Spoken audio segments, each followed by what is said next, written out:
அது இருக்க வேண்டிய இடத்துல அது இருக்கணும், நம்ம இருக்கிறதுல அது இருக்கக்கூடாது.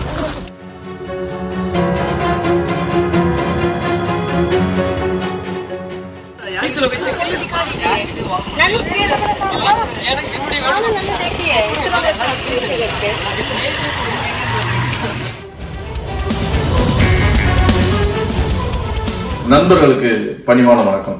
இது எங்க பக்கத்துல ஒரு 5 கிலோமீட்டர்ல தச்சூர் கூட்டுரோடுன்னு, அங்க இருந்து ஒரு குடியிருப்பு பக்கத்துல இருந்து அழைப்பு வருது. சாயந்தரம் ஒரு 4 மணி இருக்கும். வீட்டு பக்கத்துல 2 வீட்டுக்கு அடியில ஒரு காலி நிலம் இருக்கு. இதுல ஒரு பெரிய நாகப்பாம்பு சுத்துது, உதவிக்கு வரணும்னு சொல்லி கூப்பிடுறாங்க. இப்ப நம்ம அந்த வீட்டுக்கு தான் போய் இறங்குறோம். எங்கேயா இருக்கு பிரவீன்? கூட வந்துக்கிறீங்க இவ்வளவு நேரம் இங்கதான் காணுமே.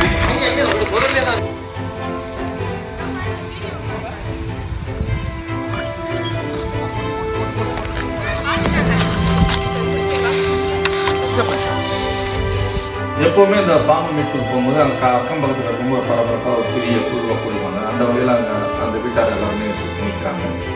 இந்த பாம்பு காலையிலேருந்து இங்கே தான் சுற்றுது அப்படின்றாங்க. நமக்கு போனவங்க ஒரு சின்ன தெளிவு என்னன்னா, அங்கே கொஞ்சம் வளர்ந்த புல் நிறைய இருக்குது, ஒரு முழங்கால் அளவுக்கு புல் வளர்ந்துருக்கு. இதுக்குள்ளே தான் அந்த பாம்பு வச்சுருந்தாங்க. இங்கே நமக்கு கூடுதல் நெருக்கடி என்னன்னா, பாம்பு அங்கேருந்து அசைந்து போகும்போது அதோட உடல் வந்து ரொம்ப மெலிதாக இருக்கும். அது அசைவுலாம் தெரியறதே ரொம்ப கஷ்டம். இப்போ ஒரு நாய் பூனைனா கூட இங்கே போதாங்க போதுன்னு சொல்லலாம். இது கொஞ்சம் கூடுதல் ரிஸ்கான இடம் தான்.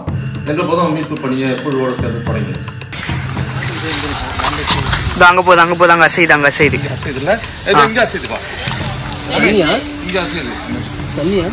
இல்லை இல்லை, அங்கே போகுது இங்கே போகுது ரமேஷ், போகுது ரமேஷ். இல்லை போடு போடு ரமேஷ், வால் எஜ்ஜில் மாட்டிருக்கு. தலை அங்கே இருக்குது. இல்லை தலை அங்கே இருக்குது. ஒரு போலீஸ் அப்படியே இருக்குது. நல்ல பாம்பு தான் இருக்குது. ஆமாம், நல்ல பாம்பு. அது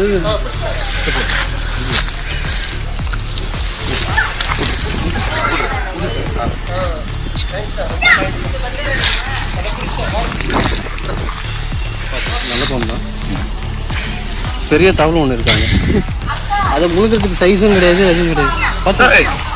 இப்போ நம்ம குழுவில் உள்ள தம்பி ரமேஷ் வந்து பாம்பு பார்த்துட்டாரு. அது வந்து ஒரு பெரிய தவளையை பிடிச்சிருக்குது. அது தம்பியை பார்த்தோன்னா அந்த தவளையை வந்து விட்டுட்டு தெரிச்சு போகுது. உள்ளே இப்போ நம்ம பார்வையிலே இல்லை, அந்த புல்ல நகர்ந்து போகுது. கொஞ்சம் கவனமாக தான் அந்த அசைவை பார்த்து டெய்ல் எந்த பக்கம் இருக்குது, வால் எந்த பக்கம் இருக்குது, தலை எந்த பக்கம் ரொம்ப கவனமாக பார்க்கணும். தெரியாமல் எங்கேயும் கை வச்சுட்டா அது நமக்கே ஆபத்தாக்குறோம். இந்த பாம்பு வந்து ஒரு மாதிரி எந்த இடத்துல இருக்குன்னு கண்டுபிடிச்சிட்டோம். அப்புறம் வந்து தம்பி ஸ்டிக் போடுறாரு. ஏன்னா அங்கே விட்டா தப்பிச்சு ஓடி இருப்போம். அந்த வீட்டார்களுக்கு நிம்மதி இல்லாமல் போயிடும். இனிஷியலாக வந்து பாம்புக்கு எந்தவித பாதிப்பு ஏற்படாத அளவில் ரொம்ப மெதுவாக அந்த ஸ்டிக்கை போடுறாரு. அப்புறம் வந்து நான் அந்த வாழை பிடிச்சிட்டேன். வாழை பிடிச்சி இந்த பாம்பு பாதுகாப்பாக மீட்கப்பட்டது, பின்பு பாதுகாப்பாக விடுவிக்கப்பட்டது. நன்றி. போட்டுக்கலாமா?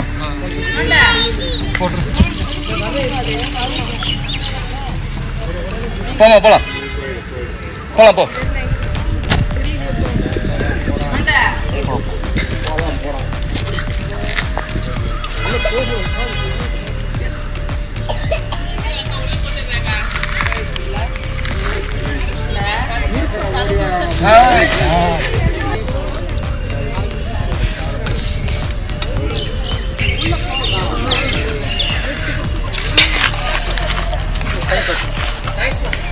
கை கிட்டதான் இருக்கு.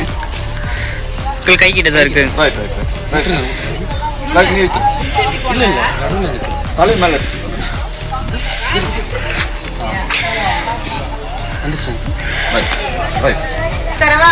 கொடுங்க கொடுங்க.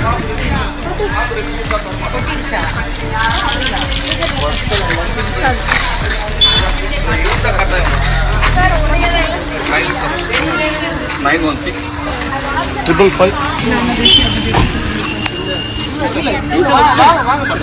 என்னுடைய திருப்திக்காக சர்வீஸ் ப்ளீஸ். ஆக்சுவலா இல்லை சார், என்னுடைய ஒரு சின்ன அன்புக்காரி தயவுசெய்து ஏற்றுக்கு. சரிங்க, என்னுடைய நான் வர கண்டிப்பாக ப்ளீஸ்.